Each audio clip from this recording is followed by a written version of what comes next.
లేకపోతే ఈ రఫా గాళ్ళంతా రోడ్లెక్కి మాట్లాడుతూ ఉంటే మనమంతా ఎక్కడున్నామో అర్థం అవట్లే నాకు.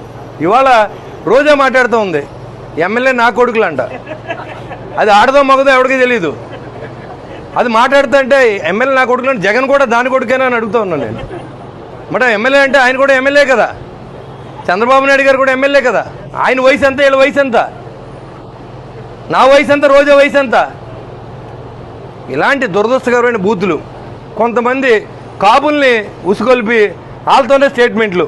అంబటి రాంబాబు, పేరు నాని, పనికిమాల వాళ్ళంతా వచ్చి దబ్బుంటే అరెస్ట్ చేసుకోమన్నారు.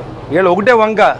వీళ్ళందరూ ఏమో ఇళ్లలోని ఆడవాళ్ళు తిట్టి, చంద్రబాబు గారిని తిట్టి, కన్నాలేసి, వీళ్ళందరూ ఇవాళ ఏంటంటే కక్ష సాధింపు పేరుతో మేము జైలుకి వెళ్తున్నాం, మళ్ళీ కూటమి ప్రభుత్వం కక్ష సాధిందని చెప్తూ ఉన్నారు. వేల కోట్ల రూపాయలు కుంభకోణాలు ఉన్నాయి వీళ్ళు ఒకటి వెనకాల. ఇవాళ మిథున్ రెడ్డిని అరెస్ట్ చేశారు. రాబోయే రోజు జగన్మోహన్ రెడ్డిని కూడా అరెస్ట్ చేస్తారు. దాంట్లో ఎలాంటి ఆశ ఇది లేదు. ఎందుకంటే గజ దొంగ అతను. వీళ్ళందరూ మామూలు దొంగలైతే గజ దొంగ.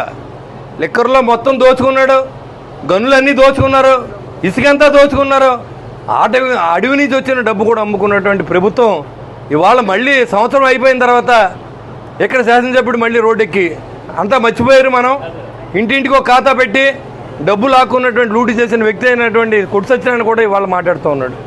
ఇంతకంటే దురదృష్టం ఇంకోటి ఏమి ఉండదు. సంవత్సర కాలంలో ఎవరో మర్చిపోరు.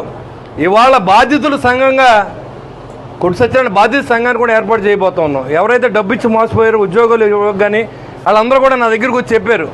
ఆ లిస్ట్ కూడా నా దగ్గర ఉంది. ఇలాంటి వ్యక్తులు రాజకీయాల్లో ఉంటే మాజీ శాసనసభ్యులు ముళ్ళపూడి కృష్ణారావు గారిని వేదిక నాల్చవలసి కోరుతున్నాం.